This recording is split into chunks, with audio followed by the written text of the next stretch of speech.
எண்ணாகமம் 6ஆம் அதிகாரம்.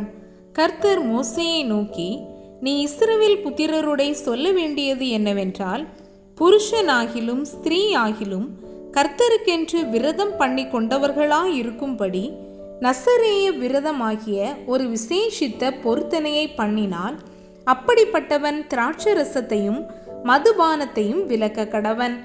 அவன் திராட்சரசத்தின் காடியையும் மற்ற மதுபானத்தின் காடியையும் திராட்சரசத்தினால் செய்த எவ்விதமான பானத்தையும் குடியாமலும், திராட்ச பழங்களையாவது திராட்ச வற்றல்களையாவது புசியாமலும், தான் நசரேயனாயிருக்கும் நாளெல்லாம் திராட்சை செடி விதை முதல் தோல் வரையில் உள்ளவைகளினால் செய்யப்பட்ட யாதொன்றையும் புசியாமலும் இருக்க கடவன்.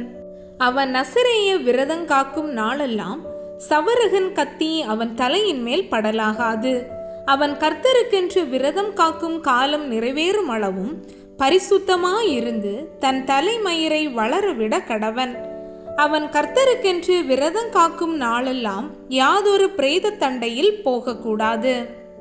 அவன் தன் தேவனுக்கென்று செய்த நசரேய விரதம் அவன் தலைமேல் இருக்கிறபடியால், மரணமடைந்த தன் தகப்பனால் ஆகிலும் தாயினால் ஆகிலும் சகோதரனால் ஆகிலும் சகோதரியினால் ஆகிலும் தன்னை தீட்டுப்படுத்தலாகாது.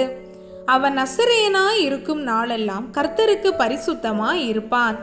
அவன் அண்டையிலே ஒருவன் சடுதியில் மரணமடைந்ததினால் நசரேய விரதமுள்ள அவனுடைய தலை தீட்டுப்பட்டதே ஆகில், அவன் தன் சுத்திகரிப்பின் நாளாகிய 7ஆம் நாளில் தன் தலைமயிரை சிரைத்து கொண்டு 8ஆம் நாளில் 2 காட்டுப்புறாக்களையாவது 2 புறா குஞ்சுகளையாவது ஆசரிப்பு கூடார வாசலில் ஆசாரியனிடத்தில் கொண்டு வர கடவன். அப்பொழுது ஆசாரியன் ஒன்றை பாவ நிவாரண பலியாகவும் மற்றொன்றை சர்வாங்க தகன பலியாகவும் செலுத்தி, பிணத்தினால் அவனுக்கு உண்டான தீட்டை நிவிர்த்தி செய்து அவன் தலையை அந்நாளில் பரிசுத்தப்படுத்துவானாக. அவன் திரும்பவும் தன் விரத நாட்களை கர்த்தருக்கென்று காத்து 1 வருஷத்து ஆட்டுக்குட்டியை குற்ற நிவாரண பலியாக கொண்டு வர கடவன். அவனுடைய நசரேய விரதம் தீட்டுப்பட்டதினால் சென்ற நாட்கள் விருதாவாகும்.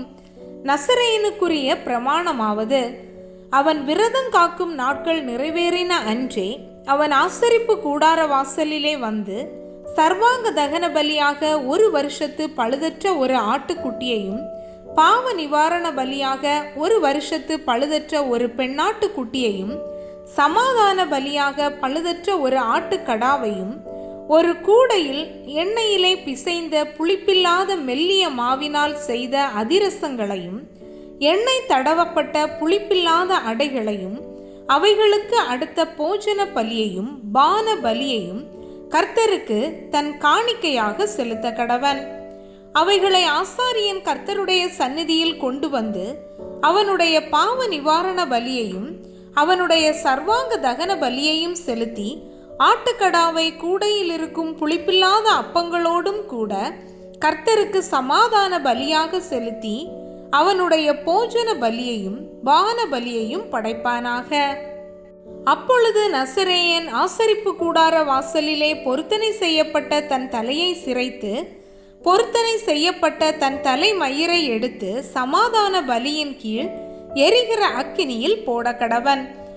நசரேயன் பொருத்தனை செய்யப்பட்ட தன் தலைமயிரை சிரைத்து கொண்ட பின்பு ஆசாரியன் ஆட்டுக்கடாவினுடைய வேவிக்கப்பட்ட ஒரு முன்னந்தொடையையும் கூடையில் இருக்கிறவைகளிலே புளிப்பில்லாத ஒரு அதிரசத்தையும் புளிப்பில்லாத ஒரு அடையையும் எடுத்து அவனுடைய உள்ளங்கைகளில் வைத்து அவைகளை கர்த்தருடைய சந்நிதியில் அசைவாட்ட கடவன். அது அசைவாட்டப்பட்ட மார்க்கண்டத்தோடும் ஏறெடுத்து படைக்கப்பட்ட முன்னந்தொடையோடும் ஆசாரியனை சேரும். அது பரிசுத்தமானது. பின்பு நசரேயன் திராட்சரசம் குடிக்கலாம். பொருத்தனை பண்ணின நசரேயனுக்கும் அவன் தன் கைக்கு உதவுகிறதே அல்லாமல் தன் நசரேய விரதத்தின் நிமித்தம் கர்த்தருக்கு செலுத்தும் காணிக்கைக்கும் அடுத்த பிரமாணம் இதுவே. அவன் செய்த பொருத்தனையின் படியே தன் பொருத்தனையின் பிரமாணத்துக்கேற்க செய்து தீர வேண்டும் என்று சொல் என்றார். பின்னும் கர்த்தர் மோசேயை நோக்கி, நீ ஆரோனோடும் அவன் குமாரரோடும் சொல்ல வேண்டியது என்னவென்றால், நீங்கள் இஸ்ரவேல் புத்திரரை ஆசீர்வதிக்கும் போது அவர்களை பார்த்து சொல்ல வேண்டியதாவது, கர்த்தர் உன்னை ஆசீர்வதித்து உன்னை காக்க கடவர். கர்த்தர் தம்முடைய முகத்தை உன்மேல் பிரகாசிக்க பண்ணி உன்மேல் கிருபையாயிருக்க கடவர். கர்த்தர் தம்முடைய முகத்தை உன்மேல் பிரசன்னமாக்கி உனக்கு சமாதானம் கட்டளையிட கடவர் என்பதே. இவ்விதமாய் அவர்கள் என் நாமத்தை இஸ்ரவேல் புத்திரர் மேல் கூற கடவர்கள். அப்பொழுது நான் அவர்களை ஆசீர்வதிப்பேன் என்று சொல் என்றார்.